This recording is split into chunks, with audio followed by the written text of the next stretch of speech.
So, how do you build a world-renowned university from, well, pretty much nothing, in the middle of a frozen wilderness with just a handful of followers and a totally impossible deadline? And then what happens when, decades later, everything you've built burns to the ground in a matter of hours? Okay, let's get into the incredible story of Notre Dame.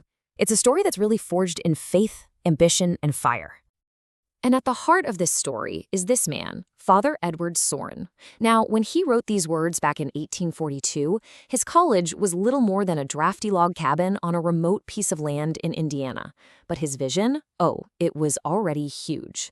This quote just captures the sheer audacity of it all. His hopes, as he put it, were as great as his desires. You know, this story doesn't start with some big victory. It starts with a challenge so immense that it seems almost doomed from the start. This wasn't just about building a school, it was about pure survival against some pretty crazy odds. I mean, just getting there was an ordeal. Sorin and his small group of 7 brothers went on this grueling journey.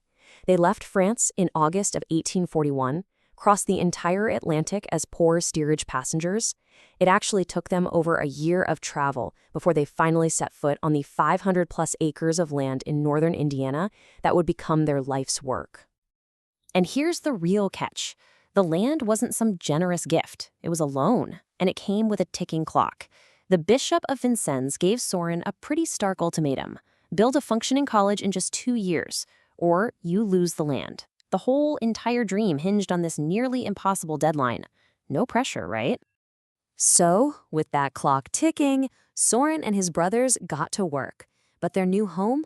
Well, it was about to test them in ways they could have never, ever imagined. They showed up in late November 1842, right at the start of one of the most brutal winters on record. For 5 straight months, the ground was just buried in snow. The air was described as piercing, and the extreme cold was just relentless. Talk about a welcome to the promised land. And this is where their grand mission really smacks into a harsh reality. Their entire community, all of them, lived in a single, tiny log cabin. They were so poor they had only one bed, which they made Sorin use while the rest of them slept on the floor. For a while, Sorin and another priest even had to share a single hat and 1 pair of boots. The ambition was massive, but the resources were, well, almost non-existent. So you see, the real foundation of Notre Dame wasn't built on money or materials because they clearly didn't have any. It was built on the stuff you can't see. An unshakable faith in what they were doing, a clear mission from the bishop, and this powerful sense of community that held them together through it all. And, believe it or not, they did it. Just over a year after arriving and well inside that 2-year deadline, the state of Indiana granted them an official charter for the University of Notre Dame du Lac. They had secured the land and laid the legal cornerstone for everything that was about to come. For the next 35 years, Notre Dame grew steadily. Buildings went up, the student body got bigger, and the dream was really flourishing.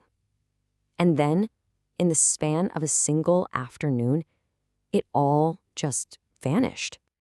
This is the date. This is the one that would become the university's darkest day. A day that would test the spirit of its founders like nothing before. That afternoon, a fire broke out on the roof of the main building, and it was windy. A violent gale fanned the flames, and they spread with terrifying speed. In just 5 hours, the very heart of the university was reduced to a smoking ruin. The destruction was just about total. The main building, the library with all its priceless books, the museum, the dorms, all of it, gone. 37 years of relentless work, sacrifice, and growth wiped out. Just like that. As Father Sorin, who is now 65 years old, raced back to campus and saw the devastation, you have to imagine everyone was thinking the same thing. Was this it? After everything, how could they possibly go on? But Sorin's immediate reaction wasn't despair. It was pure defiance. Before the ashes had even cooled, he said these words, basically telling everyone this was not an ending, but a pivot. That same spirit that survived that first brutal winter, yeah, it was absolutely unbreakable. What happened next is honestly the stuff of legend. Sorin didn't just vow to rebuild. He used the disaster itself to inspire an even bigger vision. He gathered the totally heartbroken community and gave a speech that just flipped their perspective on its head. He told them the fire wasn't a tragedy. It was a message from God. And why? Because their vision had been too small. They'd been too modest. This, he said, this was their chance to build something grander, something more fitting of their mission. And then he laid out a plan that was, frankly, insane. He promised that not only would they rebuild, they would build bigger. And get this, the university would reopen for classes in the fall. They had less than 5 months to do what had previously taken them almost 4 decades. What happened next was just a miracle of pure determination. The community rallied, money poured in from all over, and an army of workers basically descended on the campus, working day and night to make it happen. And the result really says it all. They didn't just replace what was lost. They built something so much greater. A huge new main building, twice the size of the old one, and they crowned it with that iconic golden dome that we see today. They did in a single summer what had originally taken them 37 years. It's just mind-boggling. This disaster, this fire, it became Father Sorin's defining moment. The university that literally rose from those ashes became his true monument.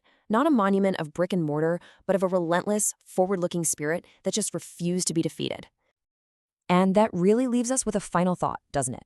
The story of Notre Dame isn't just about a school. It's a powerful example of how the true character of any person or any institution is revealed not in the easy times, but in how we choose to face our moments of greatest crisis.